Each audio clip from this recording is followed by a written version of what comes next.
Mamangi aigi video Echanupi bu cha lonba tambibagi video do adugi makha chatharakba oina ngasi su ai Echanupi bu thong thakpa tambibagi video ama puraga laksare mayam khurumjari mamangi aigi video da mayamna support tawbibado ayamna haraujai ngasi su aigi video se mayam hawbadagi loiba phawbi yengbiu aduga mamagi channel se subscribe share tawbiu aduga comment su mayam pibiro adudi sana thoi adudi Maggie se phat phat hawdo rasi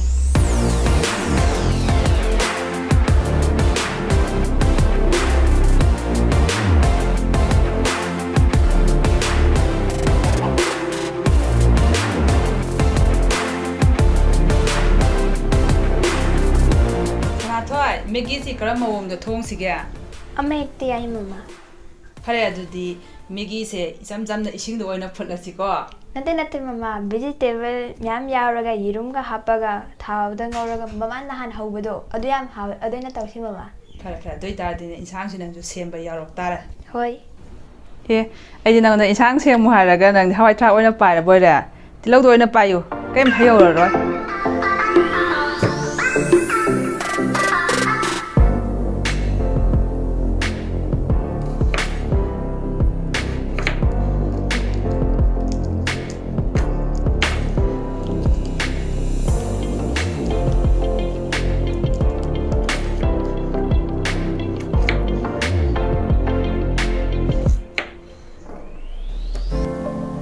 Tama soyo kutu soki ni thang yam thawra ba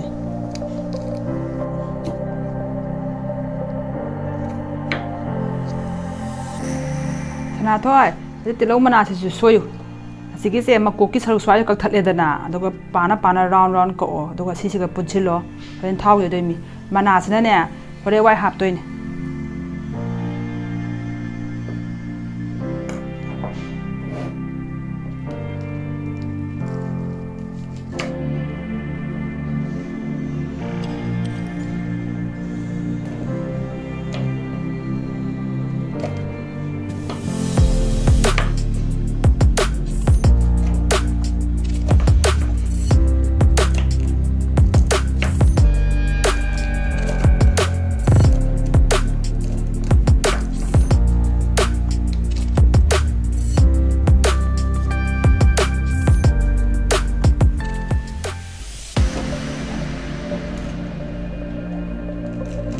Nate isa ada main ka katamte mama to gese asigi se maya gi se sap mana nam tam main ka o lugo si mata mana main pa ya dana lugo main ka o doi tai dani na pa bi su ngai dana thuna su lore dana la to la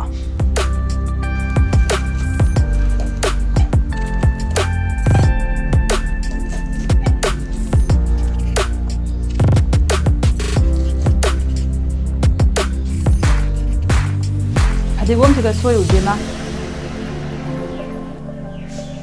Na ten te isa, la mai shodong te, mama soyu gise. Na sai ke do mai na ne, mai ta thwe da na. Phadigom dine, kup na soyu da wa. Phadigom ti mama soyu ra gise isa kut so ni.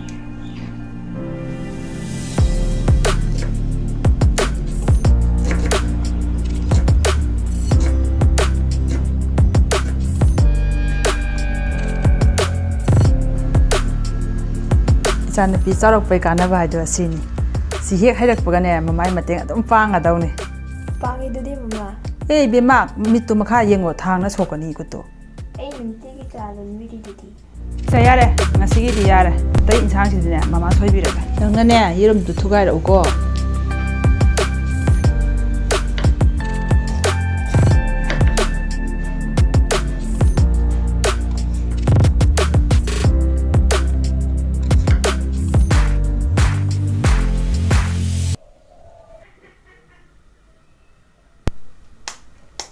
Wah, mama kaigina no idi ada main na tibi ma asigi ne samaina phaina ne samaina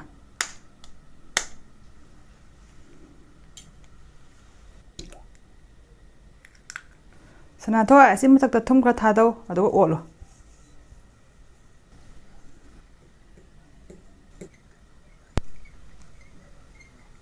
Sanathoi, Yirum do Yare, Nankang Tangalagane, Yirum Dungong Naitoro.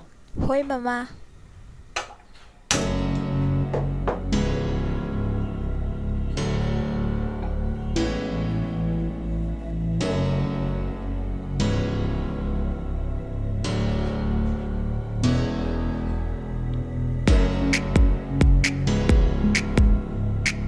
Sanathoi, Tau is Sarene, Kangs the Tau in the potato. Hey, I go, Mama Tori. Town the Musu token. In my Yirum do Hajillo.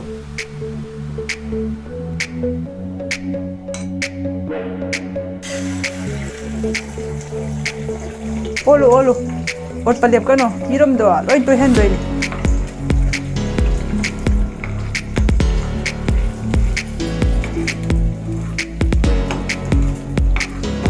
Sanathoi, Yirum do Yare, my do Mutabima. By Moroi Mapang to say, but Loisingarea is an of Vina Yirum to Hogarea, a doitara dinner. Maggie said, "Cut how do you see?" And it is a come to Tanga.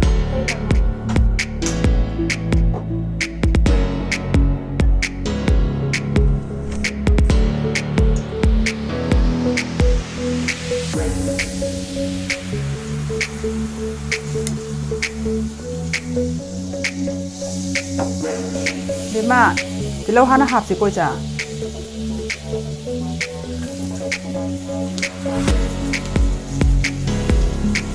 All.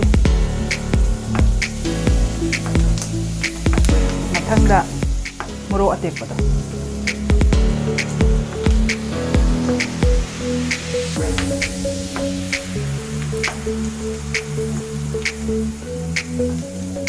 Ja, how I track there, half hours in the different lower. All it. This is my little. Then, Gazette is a happy lesson. Happy lot, Yama.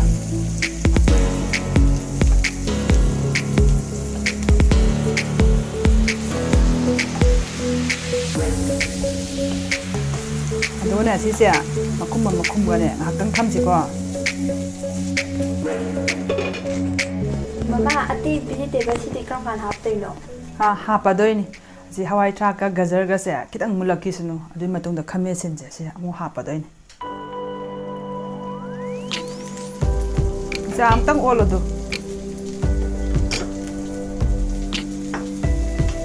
See, Kaminas in Bahaba Yare, Commission in Bahaba. All. Ja, could Namadone see Kamanase by you, not dinner, can't Utolakani. I don't know order than I, but Makumsi Kushilagam Tamong Hatan.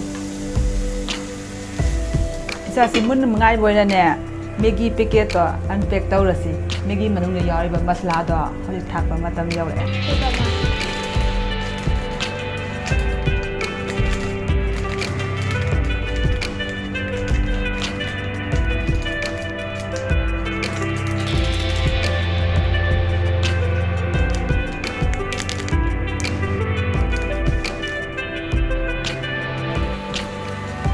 It's a long old, the loin up syndrome. Lúc này tôi là thì là mà ớt kẹt xe, ớt bay gì nè, bé nó ớt cả đó vậy. Lúc này nè, xí đó nè, masala anh xí, xí đó hấp xí.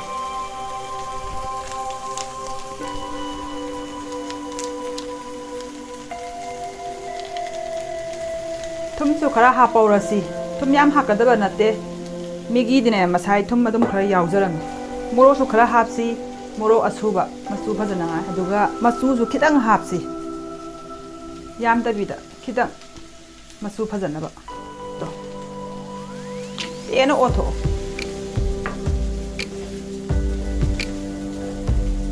che mama otkese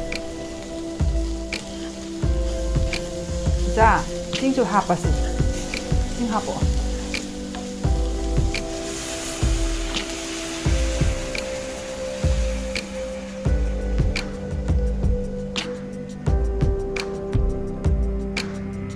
yare ase ngak tang sawan gi si isa dugane atai sing ji loi hapsula dong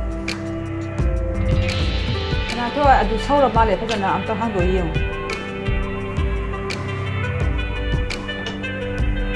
phajana saura me capsicum ju ha pawra si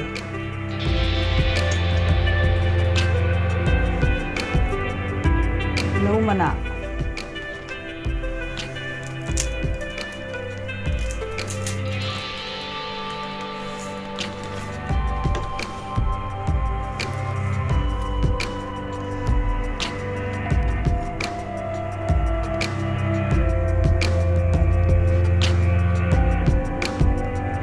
Ini saya sebenarnya lupa lah kan ya, oh loh.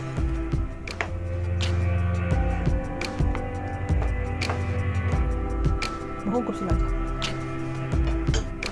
Mama Maggie se roll dah apa je hau punya ka? Hau. Ada tambio. Ngai kau dah isa. Arai beda ki hau reda na, ada matang lak sa daun ni. Mama loi tak pi doi ni. Mama. Ado mama cak thang masam interesting oye. Thabak khuding mak isa. Isanabu hainingaba isanabu tauge khallaba loinamak interesting oira adawni hojikti hainingnabani mathangda kai tamsige ironba ha ironba nangdi morok se sawa ngamdana ironba na khara lai do male thunasu hai do male amtang irolaga papa da utke tawani he ngai khoda khut masa da nabu umrok met ngangadra adudi hayeng kona mama na takpini isana ne morok sa ngamaka makhundong tang hang do dalam tang olo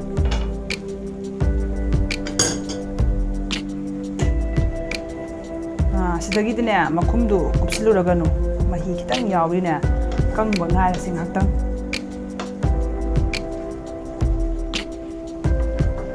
wana sidane phadigom si jo ha pawra si olo phadana olo Mama tu urus.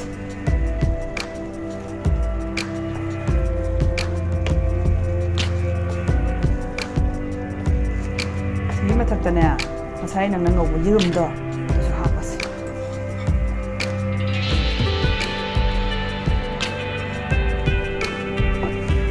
Jadi ni, amtang pasaran mix story tu na.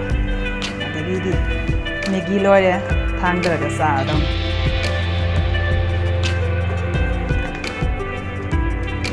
Sampai betul lah. Sa, Maggie sih ni, sehari ni sah, bukan hau bani. Bukan plate tu ready tau lah.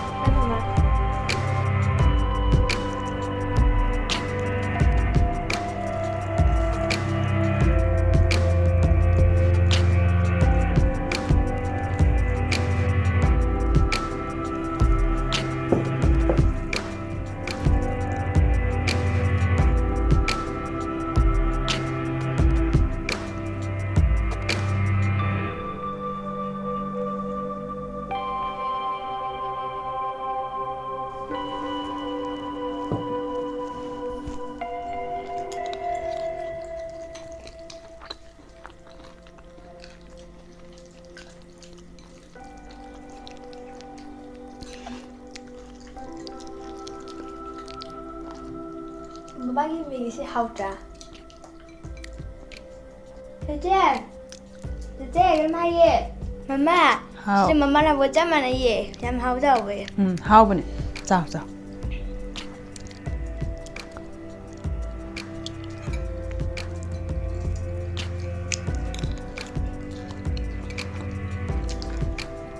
Mayam, ayah isal sana tu ni hau ribu Maggie sidi. Mari tare.